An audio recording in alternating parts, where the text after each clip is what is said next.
Three, two, one, action.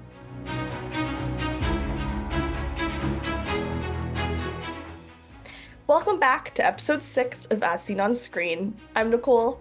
I'm Gracie, and this is your source for entertainment news, reviews, interviews, and more. You can find us anywhere you get your podcasts on Spotify and YouTube. So let's get into this week's episode because we have a lot to cover. It has been a busy 2 weeks in entertainment. We didn't have an episode last week, so we have a lot to cover. But let's start off with some actors on actors. They have Oh, already started coming out. There's already been, I believe, at least 3 or 4 releases from Variety with actors on actors. But mhm. did you want to go over the lineup for this season's actors on actors? So starting off, these are in no particular order because obviously some have already been released, but we have Leo Woodall with Nicholas Galitzine. We have Joey King with Nicholas's co-star in Red, White, and Royal Blue, Taylor Zakar Perez. Yeah, and they also starred together in the second kissing The booth as kissing well. booth. I love that they're reuniting for this after they've both had like such big careers.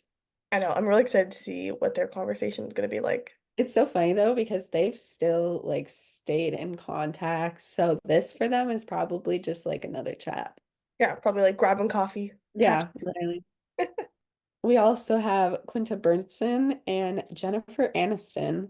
I've seen clips of this one, so it's already out, Yes. and they're just both crying. I keep seeing the one where Jen is talking about Friends, and Mhm. she's talking about like the first premiere night they had when the very first episode aired, and she talks a lot about Matthew Perry as well. So I think it was really sweet. Yeah, I'm excited to watch the full thing. Then we have Jodie Foster and Robert Downey Jr. I always love me some RDJ. We have John Hamm and Kristen Wiig, which is iconic. And this one's already out too, and every clip I keep seeing of this, they're like literally falling out of their chairs laughing. I've only seen the clip where they're pretending to sleep for like the first 5 minutes. Yep. I was like, okay, whatever. We have Tyler James Williams and Anthony Mackie. We have Anna Swy and Tom Hiddleston, Brie Larson and Andrew Scott, Hannah Eibender and Chloe Fineman, Elizabeth Debicki and Emma Corrin, Chloe Sevigny and Kim Kardashian, which is a very controversial one. I've Yep. seen a lot of hate that Kim Kardashian is on actors. Do you Which get I slightly agree with. However, she's on American Horror Story, so it's not like she's not in the acting world. Yes, but it's also crazy to think that she did one acting job and now here Oh, I we agree. are on like Completely agree. the most esteemed talk show for actors. Yeah. But I digress. And lastly, we have Naomi Watts and Jonathan Bailey. That should be a fun one. I'm excited to watch that one actually. I love Jonathan Bailey, so anything he does is so good. I'm excited. I mean, they've already slowly started coming out already. About a few of these are already out when this episode airs. So you can definitely check those out on Variety on their YouTube channel. But I think this is gonna be a good season. I don't know if anything will beat last season's for a while. They had some really great pairings last year when they did Margot Robbie and Cillian Murphy, so they brought the whole Barbenheimer together. Our DJ was on last season as well. I love actors and actresses is fun. I think it's cool to hear like mostly like you kind of have the actors interviewing each other. Every now and again, you hear like the actual interviewers at Variety, like kind of feeding them some things. But I think it's nice just to have not even an interview, but just more of a conversation between two actors about their skills and what they're doing and how they really create their craft in film. So I think it's really great that they do it and it's interesting. Yeah, I'm excited to see everything that goes on this season. Obviously, a few of our faves are in there, so we'll be waiting patiently. But yeah, I always wait for the lineup because I want them to outdo themselves every single season. Right? And you know what? They do. They really do. But speaking of some of our favorites, a good segue that Nicholas Galitzine is has announced he's the He-Man in Masters of Universe with Amazon MGM. There's I no just release want date for it yet, but yeah. This man is booked and busy with Amazon. They had him in one thing and they were like, you are going to be in everything. And I'm okay with that. I You am okay with that. stuck with Amazon now forever. So I hope you enjoy it because you're Literally. Amazon MGM is Nicholas Galitzina's home for the foreseeable future. absolutely. And you know what? It's great. It's convenient. He's always at home. It's amazing. Yeah, for real. No, I know there was a lot of controversy, at least in the comments of this post, with him being cast in this role. A lot of people are saying he doesn't look like him and it just doesn't give off the right vibes. And to that I say, it's a cartoon character. Does Mhm. anyone really look like a cartoon character if we're fully being honest? I mean, like, I get it. I get it to an extent, but let's talk about the transformations that this man has had. It's true. We've seen him totally blonde. I think he's blonde right now for a role. He is. And he looks really good as a blonde, but he looks good as a brunette. And we've seen him with facial hair in The Idea of You. That was a And jump scare, actually. honestly, I loved it. I was like, okay. Mm. A quick look into his future. Although I did see a clip of him, I think it was for Actors on Actors. And he was like, I have lied about the fact that I can grow facial hair because I cannot. And I was like, oh, Damn. Amazon's finding this out now. And they're like, yeah, we know. We've seen. We had to glue some prosthetics on you. But yeah, I think it'll be interesting. I mean, I love him. He's such a sweet and genuine guy from the videos and clips we've seen. Obviously, we have not met From him. all of Gracie's personal experiences. Literally in my dreams. Uh, maybe one day we'll get him on the podcast and I'll just gush over all the times I've segued into bringing him into the Could you podcast. imagine? I just picture us just both being like, Kicking our feet, "So?" giggling. I don't know. I said it once on one of the podcast episodes and I'll say it again. He is White Boy of the Month, but the month Still, just keeps going. into June. It's okay. He gets double. It's good. Yeah. But yeah, I'm excited to see what Amazon does with this because I know it's such a beloved character. Um, but other than that, not much has really been said about it. So Yeah, that's kind of all we know casting wise. And there's been some other major castings over the last few weeks as well. So let's talk a bit about Knives Out 3. They announced most, if not all, of the cast for this film. It's stacked. It is stacked as per usual. So this one is called Wake Up Dead. So Knives Out 3, Wake Up Dead Man. And they have said, according to the Hollywood Reporter, that this is going to be Benoit Blanc's biggest and most dangerous mystery yet. I'm so excited for this. I love the Knives Out franchise. Literally anyone who will listen to me talk about it, I make them watch it. So I am excited to see what they pull out for this. I don't know exactly where it's gonna go. It sounds like it could be the last movie in the franchise, just from the title. And that kind of scares me because I love a good murder mystery. Yeah, I'd be sad too because Knives Out 1 is one of my favorite all-time movies. I love that movies. I think they do Letterbox. it's true, it's on there. It's the very first one on my four favorites. But I think they just do such a great job and I'm a huge fan of like thriller mystery genre. And these movies are just a really great whodunit film. It's interesting, obviously with the stacked cast. It's even better every time. But let's talk a bit about this movie's cast in particular. So obviously Daniel Craig is reprising his role as Benoit Blanc, and then joined him are Glenn Close, Josh Brolin, Jeremy Renner, Kerry Washington, Mila Kunis, Josh O'Connor, Andrew Scott, Kaylee Spaney, and Daryl McCormick. So big cast. That's very exciting. I think, like, as big as this cast is, I think they're holding out on like a big name I agree. until like the closer to the day of. Yeah. And I'm not saying that they're not like huge names already, but just with the way they've been dropping names, I know that they're sitting there laughing at us, being like, wait until you see this one. Yeah, I'm I scared. agree. I'm actually, if they do that, I'd be happy because I think it's nice sometimes when you just go into a movie with a big surprise, or at least closer to the release date, maybe.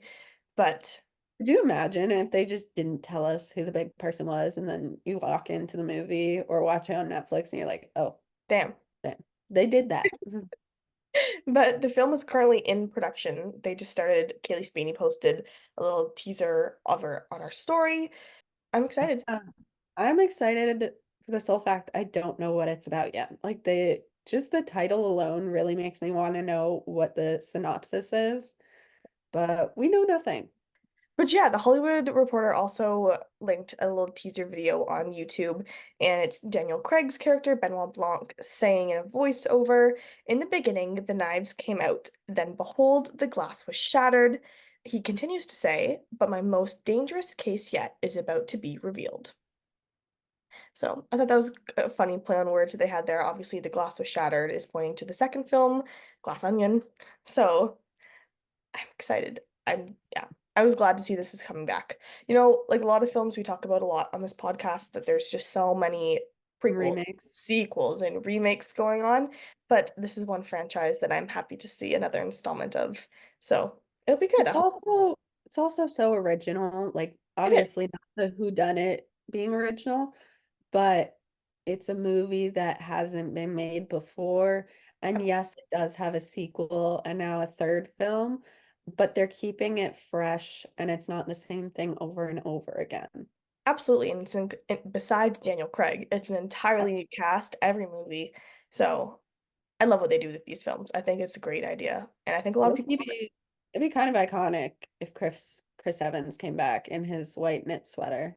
Anytime I can see that man in a white knit, it'd be a good day. I also want to know what happened to Anna in the first film I know, because right? We kind of like need she some got answers. everything. Yeah, what happened? I I guess need we'll never know. we'll never know. Maybe. Maybe she'll come back. Maybe all of his like past That would be searches cool. just come together in one movie. That would be cool, actually. Could you imagine? Maybe I just cracked it. You heard it here. I'm gonna manifest it. But speaking of big franchises announcing another installment, we had some massive, massive news on June 6th in the Hunger Games world. Gracie, do you want to talk a bit about it? I'm so excited. The Hunger Games world is expanding. It started out with a post saying that Suzanne Collins was writing another book. It's a prequel book called The Sunrise on the Reaping. And no one knew what it was about for like 5 seconds until we read the caption. And it is about Haymitch's game, which is the second quarter quell, I believe. Yeah. And this has been a book that has been fought for by so many fans because he has like the deadliest games from what we've seen in the Hunger Games series. So the fact that everybody finally gets to see this and read it is fantastic. So that's coming out on March 18th, 2025. I think like 2 hours later, they're like, surprise, it's also gonna be a movie. And everybody was freaking out because, like, obviously, The Ballad of Songbirds and Snakes just came out. It did really well. Everybody was petitioning for, hey, I'm pretty sure there was a petition for this. I agree. Um, Yeah. so that paid off. Slay to you guys. Um, yeah, so this movie is the cast has not been released yet. They haven't even gotten a director yet. I know that Francis Lawrence and the original like creators are in talks to take this on. And I'm really hoping they do because I do not trust anyone except them to do this. But that's going to be coming out November 20th, 2026, which is my birthday. And I am so excited because the last time that something came out on my birthday was Mockingjay Part 2. So, Oh, what a full circle moment. yeah, I'm like, whoa. I'm so excited to go see this. I'm so But excited. I was nonstop talking about it yesterday, which was June 6th. I think this is going to be such an interesting one. I'm glad that Suzanne Collins is doing it because, like you said, so many people have talked about this for so long. I would argue that Haymitch is one of the most beloved characters in the franchise. I know he's one of my favorites, and I know quite a few people feel the same way about him. Um, I'm very interested to see who they have play Haymitch because I kept seeing yesterday on TikTok a bunch of people joking around about Tom Blythe playing President Snow in the first one, or sorry, in the Ballad of Songbirds and Snakes. And they talked about how you have to fall in love with President Snow. They're like, you really have to pull out all the stops with Haymitch because everyone already loves Haymitch. I'm so excited to see this cast because not only do you have to cast the perfect Haymitch to not outdo Woody Harrelson, but like do the same amount of love and respect to the character, but also they're gonna have to cast a new Snow who's like in his 40s kind of. And I'm so excited to see who takes on that role because obviously you've had two iconic Snows already. Yeah. So three if we count the little kid that was in like the flashbacks of the Ballad of Songbirds and Snakes.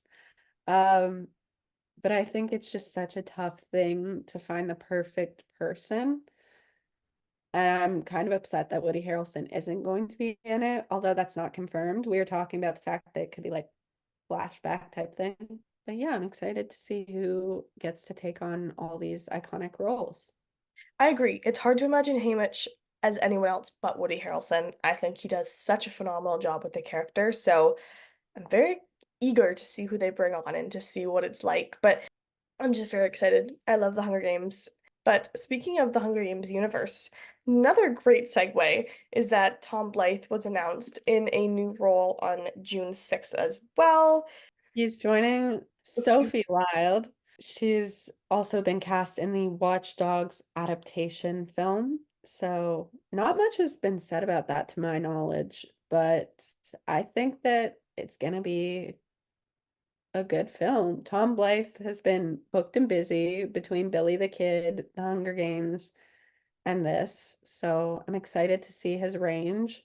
Getting another video game adaptation. Again, we've talked a lot about Fallout on this podcast, so we'll see. Video game adaptations are usually hit or miss. I'm not like the biggest video game person in the world, but just from what other people say, so we'll see how that translates to its audience and to its fan base. But Tom Blythe and Sophie Wilde are both great actors and actresses, so I'm excited to see what they do with this. Did you ever watch Fallout? No. Nicole, we are on episode 6. I know. Well, I just finished Desperate Housewives yesterday, so I am looking for another show, so maybe that's also. Girl, you hurt me sometimes. Oh man. But let's actually go into our weekly watches. What is your weekly watch for this week, Gracie? I'm gonna throw you off here because I finally watched it. Abigail. Oh, nice. Okay, what did you think? Okay, I was kind of insufferable the first few minutes because Dan Stevens was on the screen and I started like clapping. I was like, "Yeah, you go, King!" Um, because we love Dan Stevens. Yeah, so Abigail, I had actually no, I had mid expectations going into this because I had heard your review and you were like, it was good, but like it wasn't everything it was hyped up to be, which kind of bummed me out a bit. But I completely agree with you. I thought it started out so strong. It was an original story for the most part. Obviously, vampires is nothing new in the movie universe. Um, but it was very unique. I loved all of the different character personalities. I thought they were all very different. I loved seeing Angus Cloud on the screen one more time. I love that they dedicated it to him. But yeah, the acting for the most part was fantastic. I just felt like throughout the film, the plot progression started getting lost near the end. And you'd be like, oh, perfect, it's almost done. And then something else would happen, and you'd be like, okay, we're back to not being done. And then something else would happen, and be like, okay, we're still not done. But I don't know, it kind of felt like it dragged on the last like 30-ish minutes That's exactly how I felt watching it. where they were trying to be like, oh, you thought it was done, Yeah. but what if this happens? And then you thought it was done again, but here's another character. So that part was not my fave. But all in all, there was a lot of blood. There was a lot of gore. The shots that they did were fantastic. Yeah. And I love the intricacy of like the ballet versus the killing. So I'm pretty sure I gave it like 3 stars, which Yeah. seems to be a common thing on Letterboxd. But Nicole, what was your weekly watch? My weekly watch, I went and saw Hitman in the theaters yesterday, which was June 6th, though on June 7th, it came out on Netflix, which was last Friday for when this episode comes out. But Hitman was one of the ones, I think we talked about this before, but Hitman was one of the ones we both didn't get to see at TIFF last year, and we were both super sad about that because it got great early reviews and definitely well deserved. This movie was so fun. Glenn Powell, as usual, has great romantic chemistry and even comedic chemistry in this film with Adria Arjona, who is his co-star in this film. She plays Maddie. But I thought this was really fun. I kind of went into it. I didn't really watch um too much of the trailer or anything because I kind of wanted to go into this one a little blind. I didn't want to fully know what the plot was and have any spoilers given away for it, which I was really glad I did because they just did such a great job with the comedy elements in this film, but also keeping it serious where it needed to be.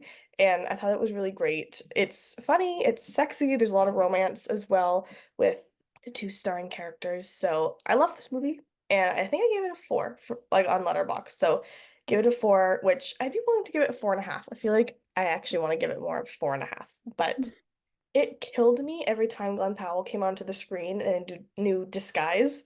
Because have you seen, like, even on the poster, you could tell he wears Yeah, get-ups and stuff like that. There's one where I just, like, our theater was almost empty, but there was a couple literally sitting right in front of us.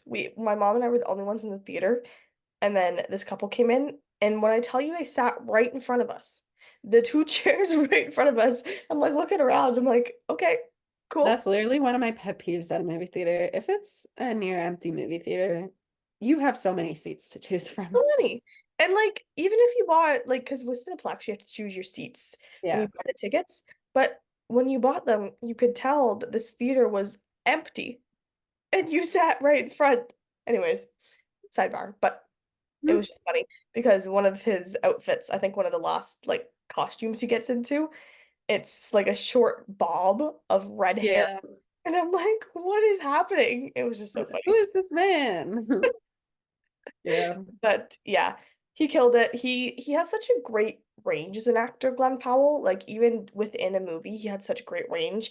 He just goes from funny to totally serious to just like you have to see it to understand it, but he's just such a great actor. And so I'm excited to see him later this summer in Twisters.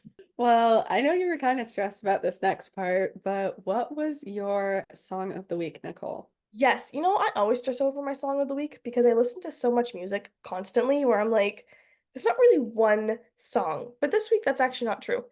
This week, I was listening to the song called How to Not by artist Tommy Acker. I first found out about the song on TikTok, actually. He kept posting the own song, just bits and pieces of it leading up to its release. It's his debut single, and I thought it's a great one. Again, it's country, as I think pretty much every single weekly one of my songs are. So it's a great one. So if you want to go support a emerging artist, Tommy Acker, on Spotify or Apple Music, and you can find him on TikTok too. He actually posts some funny videos. So, We should try and get him on here right? just so you can gush over it. But also, we need to get you in something that isn't country. Girl, I love Hey, country every week. listen, I literally only listen to country. My whole life, I've only, well, that's not true. I listen to pop too. But if There's I was, nothing wrong with that. I'm just kidding. I'm just kidding. but if I was picking something, it's country till I die. So, sorry, everyone. It'll probably continue to be country. All the country haters listening are like, damn. Most of my closest friends don't listen to country. So when we were on vacation last week and we were picking like getting ready music and things like that, every now and again I'd be like, sorry guys, putting on country. But what is your song of the week? Okay. I don't have a song of the week. I have an album of the week. Ooh. Oh, I can get it. She's like, you don't even need to say it. So, it actually came out June 7th, Timeless, Megan Trainor. It is her new album. It's so good. And I am just so proud of her because it's a new sound for her while still saying so old to like the original like title album. From the singles she's dropped so far, Been Like This, To the Moon, I Want to Thank Me, and she's been like teasing Whoops and Crowded Room. They're all bangers. Like, I don't think this woman has ever made a bad song. And I say that as someone who loves her dearly and would be very honest if it was bad. Um, so yeah, that album's out now. It's out everywhere. She is doing a lot of CD and vinyl signings if you're in the US. So definitely check those out. She's also going on the Timeless tour, which I'm going to in September, and I'm so excited. Um, but yeah, Timeless, Megan Trainor, whole album. Love it. I'm surprised you're not driving around the States right now chasing after her.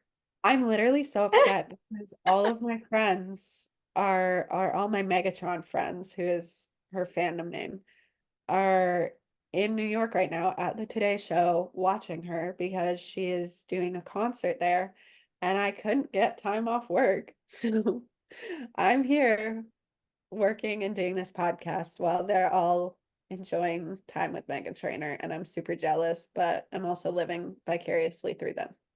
Perfect. There you go. If you can't be there, you can see their But I pictures. was also like, I need one of you to tell her to do a small concert or like a signing in Canada Yeah, as soon please. as possible. I'm tired of being left out. Hard work. Literally, it's hard work being a fangirl. But yeah, so those are our songs of the week. So stream Megan Trainor's new album and Tommy Acker's single as well. But back to movie world, we also had another announcement for a bigger franchise in terms of casting with the new Jurassic World movie coming out as well. And we're starting to get bits and pieces of this cast. One of the ones we were excited about is David Inacono, who is Oh, Cam Cameron. Camp Cameron in The Summer Turned Pretty. So he's been cast in the film alongside Scarlett Johansson, Jonathan Bailey, Mahershala Ali, Manuel Garcia Ruffalo, Rupert Friend, and Luna Blaze. So it is supposed to come out in July 2025 with a theatrical release. Um, Past that, we don't know too much about this film yet. But yeah, I'm just interested to see what they do with this film because the last Jurassic World film was not the biggest win for me, in my opinion. The Jurassic World movies were great in the beginning. And then Mm, as it often happens with sequels, it just kind of petered off and it got a little out of hand. But I'm excited, you know, give it another chance. So you never know. New cast, you have a whole different cast now with this one. The last one tried to they did. They brought a lot of yeah. the original Jurassic Park cast into it, Laura Dern and all the rest of them. So we'll see what they do with this one. I mean, dinosaurs. It's a fun movie, fun action movie. Dinosaurs. What could go wrong, right? I don't know how this keeps happening though. Like, It's true. It's true, actually. they have to be in the same universe. So, like, would you not learn? Haven't you learned how to control these dinosaurs that you've created? Literally. And I'm interested too because they're keeping it under Jurassic World, hmm which I'm surprised if they're kind of trying to do another reinvention in some sort of it, that they're not changing it because obviously we have the Jurassic Park films, then the Jurassic Worlds were the last 10 years, I would say, where they started coming out, I think about a decade ago. So hmm it'll be interesting to see what they do. I mean, segueing back to we just talked about music, Simon Cowell is looking to build a new boy band. He says that like every generation should have an iconic boy band. Simon Cowell was also the man who made One Direction, so Simon Cowell is just fishing. He's gone he fishing. really needs a paycheck right now. Listen, this man, I can't imagine meeting Simon Cowell because every time I see Simon Cowell, he's either crying on the show or he's hmm yelling at someone. Yeah, Like there's no in between with that man. I'd be yeah. scared. I would just be scared. We were talking about this bit yesterday. I don't see the need to have an iconic boy band every single like generation just Right. because then it kind of defeats the purpose of like having an iconic boy band. It's like you can't have too much of one thing, or else it's no longer really iconic. Apparently, this is a divided topic, but Nicole and I believe not every generation, every single generation needs a boy band that's iconic. And I'm saying that as we don't need one every single year. Right, exactly. Like we don't need a new boy band on the surface every 5 seconds. Simon Cowell's trying to find a build a boy band, like a Build-A-Bear, but Yes. that's just not how it works. Okay, but this generation has August Moon. And that's, Really. I will sit on that throne until I die. Also making a comeback are the Vamps right now. I keep seeing Yeah, the Vamps are making a posting. comeback. They've re-recorded a bunch of their singles and things like that, like somebody to you. And they're going on tour. I actually don't think they're stopping in Canada at all, from what I've No, heard. I haven't it's a invested. UK tour. Yeah. Remember like 2 episodes ago when we were like, damn, I'm so upset the Vamps aren't a boy band anymore. And then they heard us. We're predicting things. Maybe we should start like putting things into the void and like talking about things, and maybe we'll like predict it. You know, we also talked about the Zendaya and Anne Hathaway ad at TIFF. And then Yes, they and came then out that with a made a part comeback two. too. Okay. All right. What is our biggest hopes right now for movies? Let's speak it into existence. That the Hunger Games is good. True. Okay. We have 2.5 years to wait for that one. So That we have some good guests on this podcast. absolutely. Which next episode we are going to have our first guest. So we're very excited for that. So Mm. stay tuned for next week for that. But in the meantime, let's talk about the upcoming releases. Mhm. There's quite a few, like from here on out until middle of August when the new Alien movie comes out, there are so many great, we keep talking about this, but like this is really the starting point, all the really exciting summer releases, and then it just keeps going and going and going until August, and I'm stressed because I Mm. want to see them all. I want to see them all. This is where all my money is going for the next few months, to the movie theater, Literally. to the movie theater and to the drive-in and to concession stands. So today on June 13th, we actually have some TV series releasing. We have part two of Bridgerton on Netflix, and as well, we have The Boys season 4 on Prime Video. So those are both out today, so you can catch those on their streaming platforms today. And then tomorrow, do you want to share about the movies coming out and theatrical releases? On June 14th, we have Inside Out 2, which is Oh, adding some new emotions from the first one. I'm so excited for Inside Out too. I can't believe it's been 9 years since the last one. Is it really? Yeah, 2015 is when the first one came out. That's crazy. It's funny because I still remember seeing it, like I went and saw as a field trip with my class, which would have made me in grade 5. I would have been grade 5. Next up, we have House of Dragons season 2 coming out on June 16th. And as well, if you're a Tony Awards fan, the Tony Awards are also June 16th, Sunday, June 16th, and you can see them on CBS or Paramount Plus. Yeah, a lot of good releases coming out. A lot of good releases. I'm excited. I feel like I have to stay on top of my game. I need to Yeah.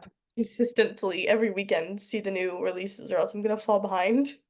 Oh yeah. I've just accepted that I'm gonna fall behind. See, I say this now, and by next episode, watch me saying, I already haven't seen this, this, and this. One that we actually talked about going back, it's a little Bad Boys Ride or Die. Everyone keeps raving about it. And of course, that came out on June 7th. It's just like from when we're filming this episode, it's had a few days of early releases and things like that. And people are already saying it's the movie of the summer. Sorry, Will Smith. I don't know about that. But I do want to go see it, but yeah, you gotta do like a priority list at this point. I know, right? That I still have to see If. I really want to see If, Yeah. but we'll see. So those are the upcoming releases. So we have Bridgerton, The Boys, Inside Out 2, House of Dragons, and the Tony Awards. So lots of stuff happening over the next few days and on the weekend. So gotta get your streaming game, gotta get your movie game up because it is just chaos from here on out for the rest of the Yeah. summer. But that is all we have today for you guys. So thank you so much for tuning in tons of great news in the entertainment world that we're so excited to be talking about a bit more as we find out more information about all of these. But stay tuned for next week. We have an exciting episode. Like I said, we have our first guest coming on next week. So we're excited for that. Well, thank you for tuning in to another episode of As Seen on Screen. I'm Gracie, And I'm Nicole. and you can find us wherever you watch or listen to your podcasts on Spotify or YouTube, and you can follow us on our socials. Absolutely. We will see you next week. Bye. Bye.